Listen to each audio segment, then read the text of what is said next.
What's up, everybody, and welcome to my TNA Impact Wrestling review.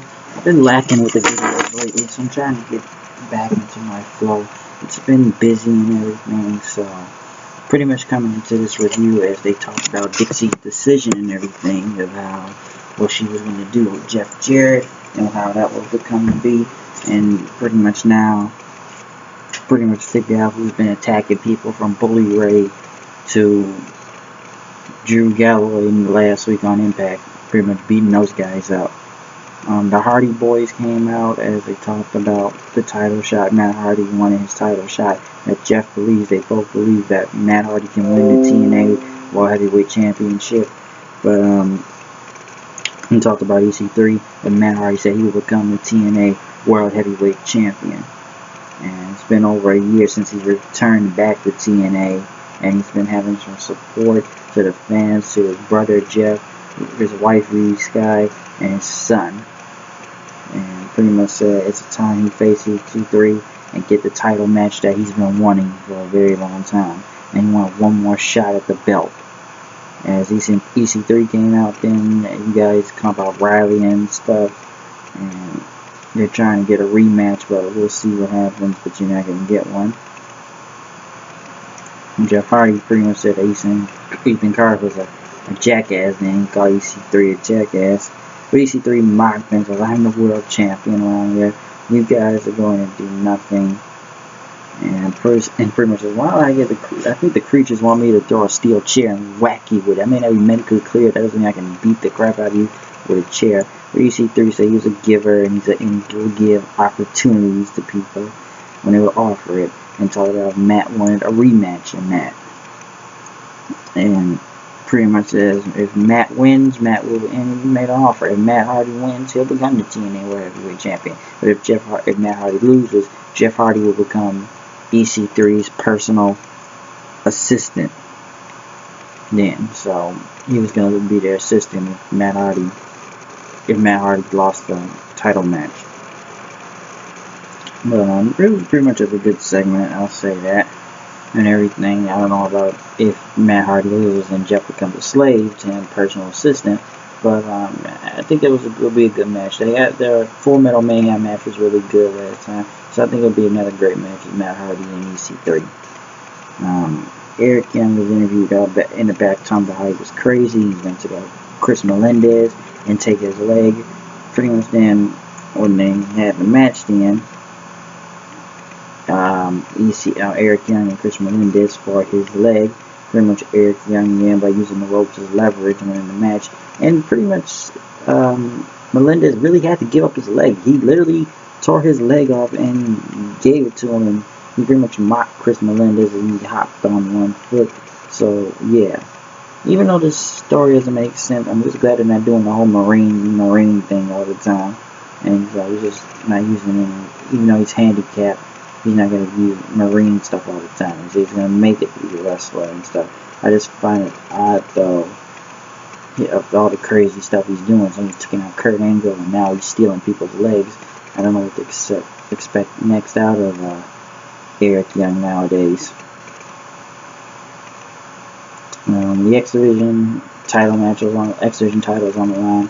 DJ Z, Sanjay Dutt, which I'm so surprised he never became TNA Impact, TNA X Division Champion, and Tigre Uno, which was a pretty good match. It was quick, but Uno got the win over Zena Ion with the German suplex and roller with the frog splash for a victory.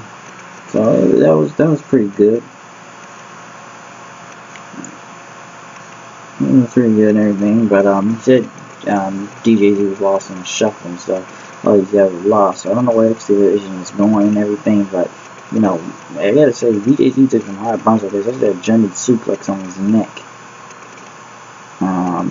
They talked about the main event for the night, who would get a shot at PJ Black for the King of the Mountain title between Bobby Roode, James Storm, Bobby Lashley, and who else is in the match? Mr. Anderson. The Revolution came out, Manic and Abyss to go against the Wolves for the TNA Tag Team Championships. Pretty much the Wolves came up winning as the Wolves came out winning when the match. Storm tried to interfere, but Muhammad Shahid came out and pretty much stopped them. Pretty much the Wolves hit that backstabber combination on Manic, winning the match to retain the tag team championship. I guess they were still talking about Dixie Carter's decision tonight about having Jeff Jarrett in charge. Jeff Hardy came back out with a mic talking about his decision, and he says he will take advantage of it. And he says if he loses, he will become his assistant, but the deal is a deal. And he wants Matt Hardy to get his title shot and win the TNA World Heavyweight Championship. Velvet Sky came out to go against Brooke for the TNA Knockouts Championship, which it was a DQ since the Dollhouse came out. And then the weirder part came out, was like Rebel came out. Then. That's what shocked me, and pretty much betrayed Velvet Sky, and he beat the crap out of her as the Dollhouse screen came on, and Taryn Terrell thought the Dollhouse was taking over, and they pretty much started kicking the living crap out of Velvet Sky. I don't know where Gail Kim was. She wanted to beat all these guys in the beginning with, so I don't know where she was at. And I don't know if it's even a swerve or not, but I don't get Rebel coming out because I don't remember the last time she was on TV. Anderson talked about his match tonight for the for some reason I want to say Global Force Wrestling title so bad, but it's the King of the Mountain title. Drew Galloway was talking on his phone saying "damn it" and everything. I guess he was pissed about something. Fatal 4-way title shot for the King of the Mountain title. Anderson, Roode, Storm, and Lashley, which the highlight of this entire whole match was people chanting beer, money, beer, money. And it was a really good main event match also. Really good main event match. And the crowd was just doing all this saying beer, money, just waiting for the crowd. They just waited for them to say it. And they finally got their wish in once they said beer, money, and then Storm had to try to hit a super kick, but Roode in with the Roode bomb won the match. And it was a really great main event. I didn't tell who was going to win, but Bobby Roode picked up the win. Now, Storm really left the company. That's a shame, because I really wanted to see Beer Money again. And that's a really fun tag team, and the crowd just loves them. So the match was over. It was a great match. They talked about Dixie's decision, the title shot ready, the Bound for Glory Series tour. Dixie Carter came out, pretty much talking about the fans and talked about leadership and working as a team, which I really believe this company needs to do nowadays. And talked about TNA and who's taking charge, and that Jeff Jarrett was out that he is shocked and happy because he has Global Force. He has Global Force now. And talked about the 5-8 and he had to shop on TNA for, and all the great times he spent in the Impact Zone with this company, and pretty much they exceeded expectations and had a hell of a lot of great matches between Global Force and TNA wrestlers. But Drew Galloway came out and he says the Global Force thing has been awesome. He says, and they looked at Jeff as the father of TNA when the man who created it, and that TNA was going great right now. But since Drew Galloway wants to be a detective right now and finally used his degree in criminology or something. I think it was that, and they were gonna find out who did it, because he says, he wanted to know who attacked him and Bully Ray last week. Bully Ray may have a lot of enemies, but it was just odd, and he only got to see the license plates in the cars, but you couldn't see the guys' faces that did it.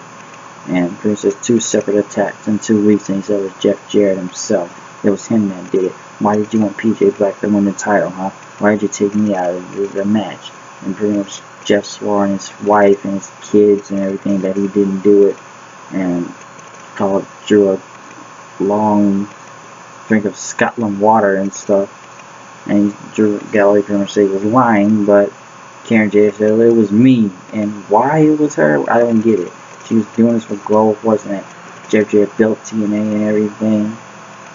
But pretty much Jeff Jarrett pretty much nutshot at Galloway, and then TNA, and then pretty much all the Global Force wrestlers came out trying to beat up Galloway then. That's only the TNA wrestlers tried to come back out. Rockstar Spud and Mandrews. Then it was Robbie E. Then the Wolves. I don't know why they all came out separate times. Who was Robbie E. to save anybody, but Most of this was talking about Dixie Carter's decision and everything as the Global Force wrestlers trampled over the TNA wrestlers. So I didn't know really what was going on then. It was kind of all over the place, and I don't know why all the other TNA wrestlers ain't come out. I don't know where this Global Force TNA thing is going next, and it's kind of weird now since they said Bully Ray's not even coming back since Bully Ray went back to WWE now and went back to being Team 3D with Divine over there. It's kind of odd, and it was really cool to see Bully Ray back in TNA. I don't know why he left the company, and people know Bully Ray's only on one-term like places nowadays with contracts. They'll go from company to company. I just found it odd that Bully Ray left TNA and then went there after that speech about being general manager, but you know, maybe they said that it was the contract issues with Bully Ray and why he's still not in Impact anymore. So it was a storyline I need to finish for him, but it's just weird.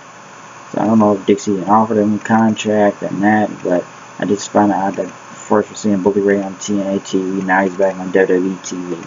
So it's a strange turn of events. I'll say that, very strange turn of events. And I don't know when he'll be back in the company or not, but it's just kind of odd since then I say well, he won't be there anymore. Between that and stuff. So I don't know what they really going with that idea, but we'll have to see what this Global Force Wrestling versus TNA thing goes, and if it will turn out well. But like I said, they just really kept mentioning Bully Ray on his show so many times. It's like he went back to WWE now, guys. So yeah, Bully Ray went back to WWE. But I'm getting this review right here. Comment, subscribe, and all you know what I do. The show that I go.